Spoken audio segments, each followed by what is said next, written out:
Hello and welcome to an AFK Kerapac guide. Whenever you're ready, grab your cup of tea, sit back, relax, and enjoy.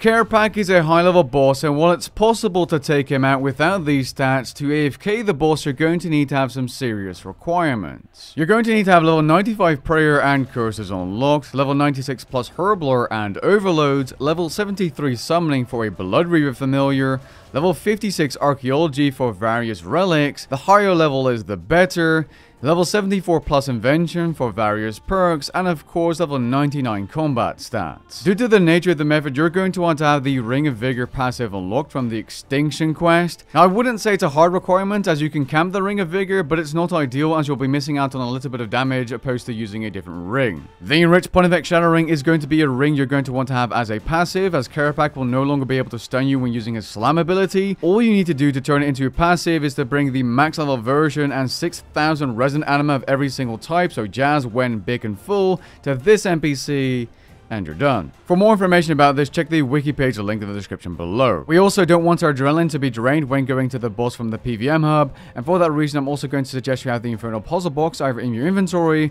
or as a passive. And yes, you're going to need to have a Tuscal Zuk Cape, as you're not going to be able to deal as much damage without it, which will lead to your death. The final requirement is to be on a node on Dragonkin Slayer assignment, which requires level 92 Slayer, as you're able to gain the damage and accuracy buff from your Slayer helmet on Kerapac when on this task. You don't necessarily need the Slayer helmet stand from the tier 3 Slayer Lodge on Anachronia, but it does allow you to wear a different helmet instead of your Slayer helmet. This is the setup you're going to be using to AFK Kerapac.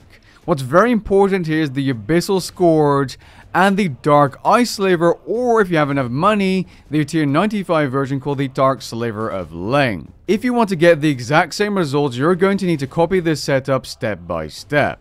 The only exceptions here are the Jaws of the Abyss and the Abyssal Armor Spikes. I did some tests without the Jaws of the Abyss and it went completely fine. It just helps because for every bleed you have, you're able to gain more adrenaline from your basic abilities using that helmet. Since you have a bunch of bleeds active and the Abyssal Scourge applying a stack of parasites constantly, you're going to be getting more adrenaline the entire time. Trim Masterwork is used for its set effect to be more tanky, although if you want to try this out with a lower tier armor like regular Masterwork or even Bandos, feel free to try, although that being said, there's a good chance it won't actually be AFK and instead will be semi-AFK. And yes, I speak from experience. Now, Kerapac is a poisonable boss, so you're going to want to be using Cinderbanes, Weapon Poison +++, and of course, Quirm Incense Sticks to increase your poison damage. The Blood Reaver Familiar has great synergy with healing items such as the Scrimshaw Vampirism and poison damage, so that's why we're using one, and we're also going to be using it for some extra healing using the Blood Siphon Scrolls. As for the Archaeology Relic setup, you can use what I was using, although if you don't have a high Archaeology level to get the Conservation of Energy Relic, perfect for the overpower ability when using the Zuk Cape, you can use something like Berserker's Fury instead. As for the ability bar setup, copy it as seen on the video, and if you don't have the ability on slot number 8, being the Greater Fury ability, simply swap it with the ability on the W slot called Havoc, and then place an ability called Slice on the W spot instead.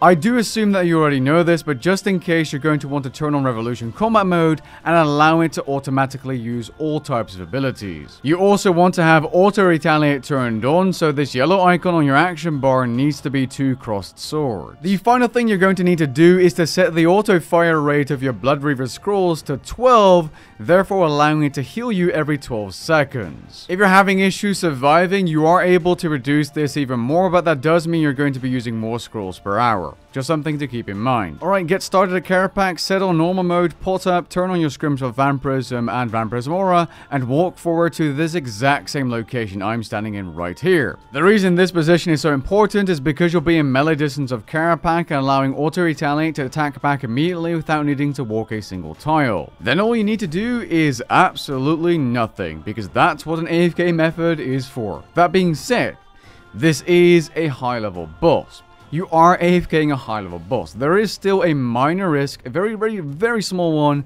of you dying. Usually what happens is Kerapac will slam into you, and because you deal enough damage thanks to your bleeds and all that kind of stuff, once it drops below 50,000 life points, Kerapac will simply phase and no longer deal melee damage to you with his slam attack. Now this method is very consistent because you're not clicking any buttons, you're not doing anything, but there are going to be times where you won't phase out Kerapac quickly enough and you'll be taking a bunch of damage from his melee slam attack until you phase him at 50,000 life points. In case you're wondering, he will quite literally just sit there until you die if you don't phase him below 50,000 life points. Thankfully though, this doesn't really happen that often, and it's also where the Blood Reaver comes in to heal you every now and then, but if that isn't enough for whatever reason, because there might be some RNG elements to this method, although mostly it will be consistent, you can use your Enhanced Excalibur or your emergency food.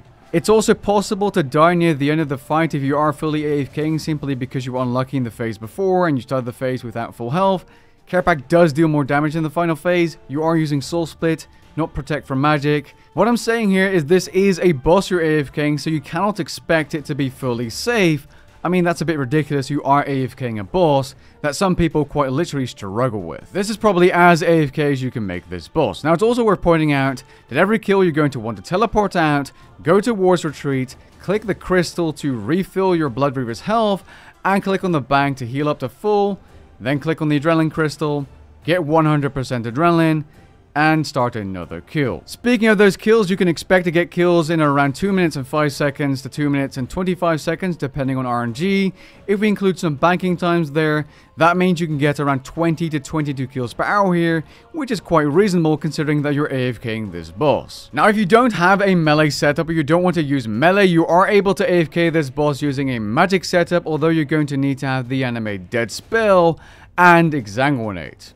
Both are unlocked from the City of Santistan quest. This setup will get you around 19 to 22 kills per hour, similar to the melee setup, but simply is a lot more expensive to get started with. While magic is far more tanky thanks to Animate Dead and tank armor, you're going to be struggling in terms of damage output, which is why you're going to be using a Ripper Demon Familiar plus Scrolls, and the Maniacal Aura and Scripture of Wen Godbook. It's also worth noting that the Ripper Demon uses far more special attack energy per scroll, so using Spiritweed Incense Sticks to increase the recovery rate is a good idea. Now I tried making an AFK magic bar, but I had the best results using the PVME Discord one, as they have their very own magic AFK Kerapac guide, also using the Exsanguinate spell. I'll link the PVME Discord down in the description below as to credit them for this action bar. The magic method is similar to the melee method, as you bank every single kill to recharge your prayer and adrenaline, and you have to be on a Dragonkin Slayer task for it to be truly AFKable, as without it, you will likely not have the right damage output. With that being said, we've come to the end of this guide. I hope you guys enjoyed this video and found it interesting, and if you did, leave a like down below and maybe even consider subscribing,